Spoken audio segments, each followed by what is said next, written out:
Hello students, आज हम लोग वर्गमूल चैप्टर का अध्ययन करेंगे। वर्गमूल, जिसका अंग्रेज़ी में नाम स्क्वायर रूट है। हम इस चैप्टर को 3 हिस्सों में बांटकर अध्ययन करेंगे। पहला है वर्गमूल की संकल्पना या कॉन्सेप्ट ऑफ स्क्वायर रूट। दूसरा है गुणनखंड विधि से वर्गमूल ज्ञात करना। और तीसरा है भाग विधि से वर्गमूल ज्ञात करना। ये पहला पार्ट है इस वीडियो के। इसके 2 अन्य पार्ट और आएंगे। तो वर्गमूल, स्क्वायर रूट के बारे में जानने से पहले हम स्क्वायर या वर्ग के बारे में जानेंगे। स्क्वायर क्या होता है या वर्ग। तो हम ये देखेंगे कि यदि किसी संख्या को उसी संख्या से गुणा करें तो गुणनफल से प्राप्त संख्या को हम गुणा की गई संख्या का वर्ग करते हैं। इसे अंग्रेजी में समझिए तो a square is the result of multiplying a number by itself. मतलब जैसे हम 5 का गुणा 5 में करते हैं तो 25 आता है, तो हम कहेंगे कि 5 का स्क्वायर 25 है। ठीक है।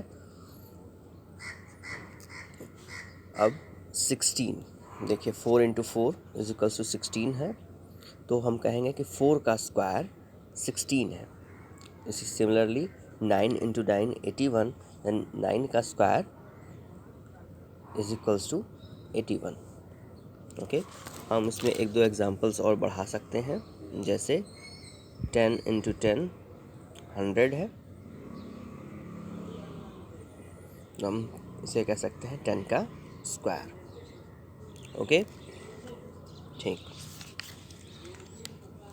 अब हम आते हैं, चूँकि हमने वर्ग समझ लिया है, तो अब हम आएंगे वर्गमूल। वर्गमूल क्या होता है? किसी दी गई संख्या का वर्गमूल वह संख्या होती है जिस संख्या का वर्ग करने पर दी गई संख्या प्राप्त होती है। एग्जाम्पल, जैसे 5 का स्क्वायर 25 है, तो हम ये कहेंगे कि 25 का वर्गमूल 5 है। क्यों? क्योंकि 25 का वर्गमूल या स्क्वायर रूट वह संख्या होगी जिसका वर्ग करने पर, जैसे यहाँ पे 25 पर देखिए 5 का स्क्वायर करने पर 25 आ रहा है। ठीक है, तो 25 का वर्गमूल या स्क्वायर रूट 5 होगा। क्यों? क्योंकि 5 का स्क्वायर करने पर 25 आ रहा है।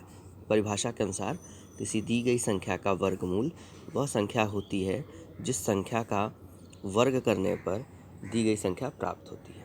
तो आप देखेंगे कि वर्गमूल वर्ग करने के जो प्रक्रिया होती है वो उसका उल्टा होता है, प्रतिलोम संक्रिया होती है।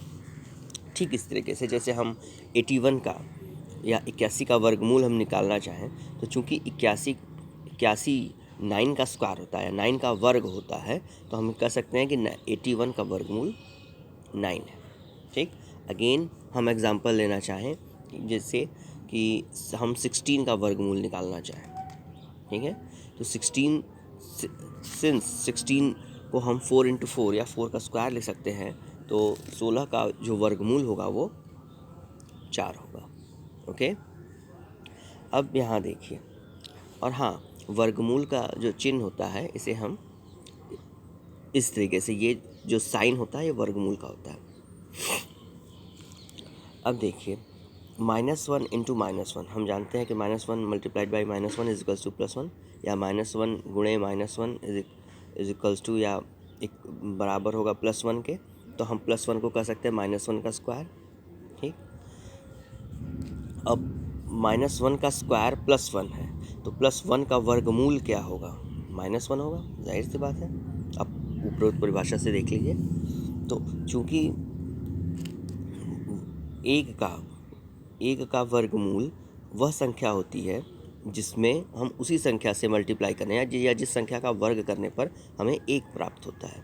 तो आप देख सकते हैं √1 इज इक्वल्स टू -1। क्यों? क्योंकि -1 का स्क्वायर या -1 इंटू -1 है +1। ओके, अब अगेन देखिए, सिर्फ +1 सिर्फ -1 इंटू -1 इज इक्वल्स टू +1 ही नहीं होता। ये +1 इंटू 1 इंटू 1 या 1 मल्टीप्लाइड बाई 1, या हम इसे हिंदी में करें तो 1 गुणे 1 इज इक्वल्स टू प्लस 1 या 1, तो हम 1 को लिख सकते हैं 1 का स्क्वायर, 1 गुणे 1 के बराबर होता है 1 इंटू 1 इज इक्वल्स टू 1। सो हम यहाँ पे कह सकते हैं कि 1 का स्क्वायर होता है 1। तो अब परिभाषा के अनुसार देखेंगे तो 1 का वर्गमूल होगा +1। ठीक है, ध्यान दीजिए परिभाषा का हमने इस्तेमाल किया है डेफिनेशन का। 1 का वर्गमूल वह संख्या होगी जिसमें हम उसी संख्या से गुणा करने पर वो संख्या प्राप्त हो, यानी कि 1 का वर्गमूल वह संख्या होगी जो यहाँ इस केस में 1 है, क्योंकि 1 को 1 में मल्टीप्लाई करने से या गुणा करने से 1 ही मिलता है। तो हम यहाँ पे देखेंगे कि +1 या 1 का वर्गमूल -1 भी है और +1 भी है। इसी तरीके से हम यदि देखें कि 25 को हम 5 इंटू 5 या 5 का स्क्वायर लिख सकते हैं।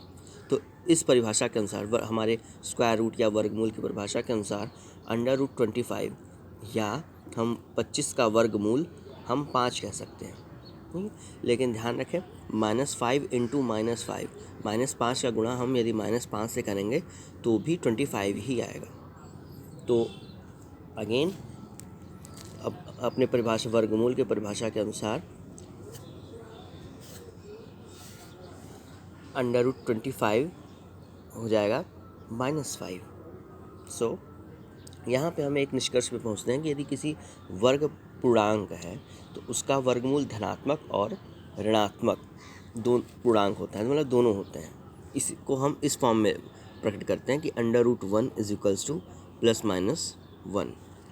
ओके, अब आप लोगों के लिए होमवर्क है कि यदि शून्य का वर्गमूल आपको ज्ञात करना है। शून्य का वर्गमूल क्या होगा यदि शून्य का वर्ग 0 होता है। ये आपका होमवर्क है। आज के वीडियो में इतना ही। धन्यवाद।